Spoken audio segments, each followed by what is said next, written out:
Assalamualaikum warahmatullahi wabarakatuh, sahabat tani. Anda mau memupuk tanaman tapi masih bingung mending pilih pupuk cair atau yang bentuknya tuh butiran kristal aja? Maka pada video kali ini saya bakal menjelaskan 7 kelebihan dan juga kekurangan pupuk berbentuk cairan dan juga pupuk yang berbentuk butiran kristal. Jadi pastikan Anda tonton sampai habis, insya Allah bermanfaat. Mari kita intro terlebih dahulu. BIM!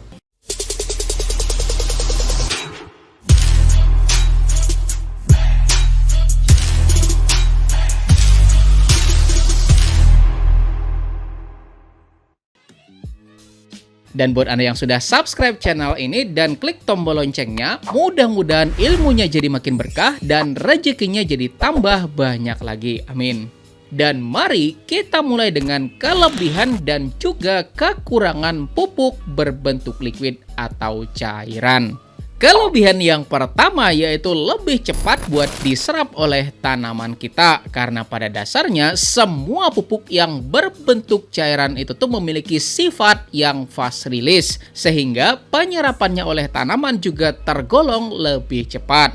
Kemudian kelebihan yang kedua, dari segi penggunaannya, pupuk cair dapat diaplikasikan dengan metode penyemprotan, pengocoran maupun sistem vertigasi atau irigasi tetes. Lalu kelebihan yang ketiga, penakaran pupuk cairnya juga jauh lebih mudah. Cukup dengan takaran tertentu aja. Misal kita pakainya tuh gelas ukur yang sahabat tani itu udah bisa gitu kan. Bahkan menggunakan takaran sendok juga boleh gitu ya sahabat tani. Dan 1 sendok putih kayak gini tuh, nah ini tuh ukurannya adalah 5 ml.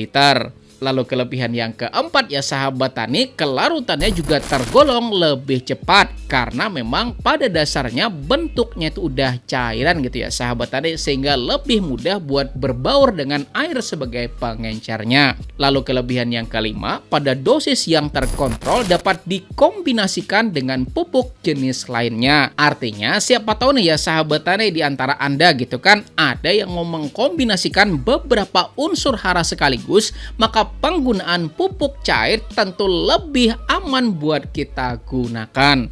Kemudian kelebihan yang keenam ya sahabat tani, yaitu tidak akan berisiko munculnya endapan. Dimana kalau misalnya ya sahabat tani muncul endapan gitu kan, maka otomatis distribusi penyemprotan pada tanaman juga nggak bakal merata. Dimana yang keluar duluan itu pasti konsentrasinya tinggi loh ya sahabat tani ya kan. Dan pasti resikonya adalah overdosis ya enggak. Sedangkan yang terakhir-terakhir ya sahabat tani justru konsentrasinya lebih rendah, atau bahkan yang disemprotkan itu cuman air gitu ya sahabat tani.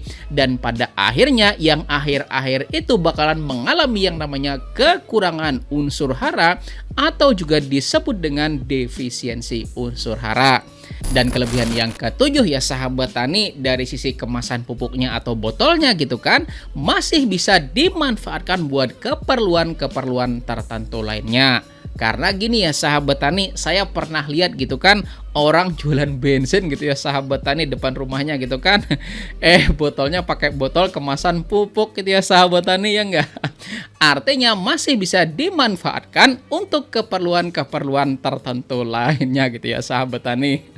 Sedangkan kekurangannya itu pertama, tentu aja dari segi harga pasti bakalan jauh lebih mahal, terutama karena harga kemasan pupuknya itu tergolong lebih tinggi ya nggak sahabat tani. Kemudian yang kedua, karena sifatnya yang memang fast release atau cepat buat diserap oleh tanaman kita, maka pengaplikasinya juga harus terjadwal atau juga kontinu gitu ya sahabat tani. Kemudian kekurangan yang ketiga gitu kan, lebih mudah hilang atau konsentrasinya lebih mudah menurun kalau beberapa saat setelah kita aplikasikan ternyata tiba-tiba turun hujan gitu ya sahabat tani. Lalu kekurangan yang keempat, ketika penyimpanannya juga kurang baik, misal ya sahabat tani pupuknya kena sinar matahari secara langsung gitu kan, bakalan dapat dengan mudah menurunkan kualitas dari pupuk cair tersebut. Karena saya tuh sering lihat gitu ya sahabat tani, orang punya etalase jualan gitu kan, etalasenya kena sinar matahari langsung gitu ya sahabat tani, dan kadang stoknya juga nggak cepat lakunya gitu ya sahabat tani, maka pasti bakalan mengurangi dari kualitas pupuk tersebut. Lalu kekurangan yang kelima dan masih juga seputar dari penyimpanannya ya sahabat tani yang kurang baik gitu kan, juga dapat memperpendek usia kadaluarsanya. Lalu yang keenam ya sahabat tani, karena namanya adalah pupuk cair, otomatis bentuknya adalah cairan ya kan. Dan yang namanya cairan ya sahabat tani pasti bakalan mengandung air, betul?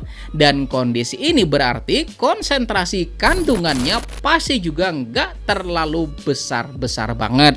Dan yang ketujuh ya sahabat tani, dan ini tuh merupakan kebiasaan lama yang gak berubah-ubah gitu ya sahabat tani, yaitu apa? Cenderung menggunakan tutupnya sebagai dasar dari takarannya. Karena pasti ada aja ya sahabat tani yang bakal tanya gitu kan, tanamanmu bisa subur, bisa berbuah dengan lebat, pupuknya kayak apa gitu kan. Kemudian misal kita jawab KCL cair yang kayak gini gitu ya sahabat tani, dan ini nggak beli loh ya, ini bikin sendiri ya sahabat tani. Kemudian pasti bakal ditanya lagi gitu ya sahabat tani, ngasihnya setengki berapa tutup ya enggak?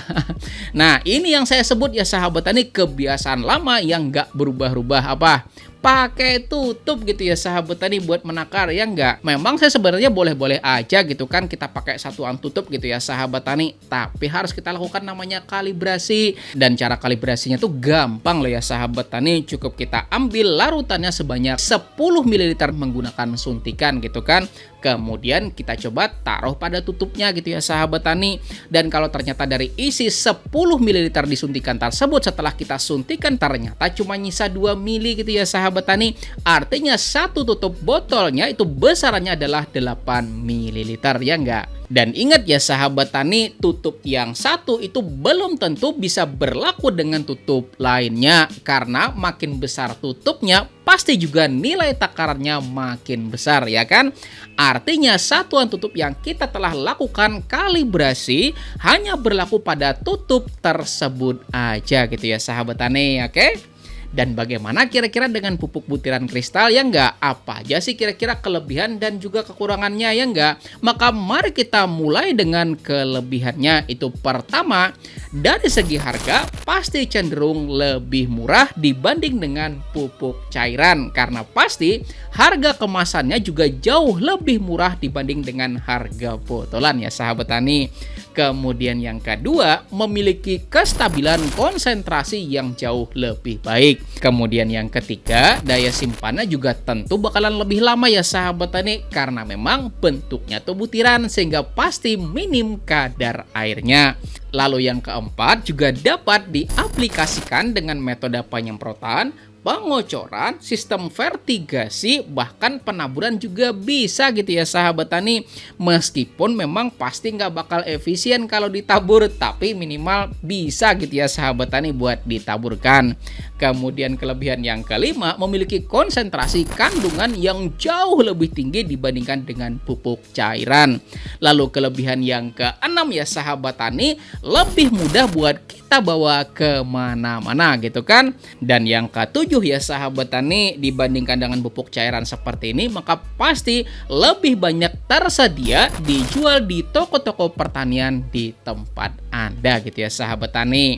Tetapi dibalik kelebihannya ya sahabat tani juga pasti ada kekurangannya gitu kan. Yang pertama, nah kalau kita bandingkan dengan pupuk cair seperti ini ya sahabat tani, maka pupuk butiran kristal ketika dilarutkan di dalam air, meskipun itu berbentuk kristal larut air gitu ya sahabat tani, pasti bakalan kalah cepat kelarutannya dibanding dengan pupuk yang memang udah cairan duluan gitu ya sahabat tani. Kemudian kekurangan yang nomor 2 ya sahabat tani, ketika pelarutan itu nggak benar-benar larut, maka bakalan berisiko membuat tanaman kita bisa kena overdosis gitu ya sahabat tani. Kemudian kekurangan yang ketiga ya sahabat tani, ketika kita ingin mencampurkan pupuk yang berbentuk butiran kristal gitu kan, maka dianjurkan tidak langsung dicampurkan sekaligus, tapi harus diencerkan dahulu pada wadah yang berbeda.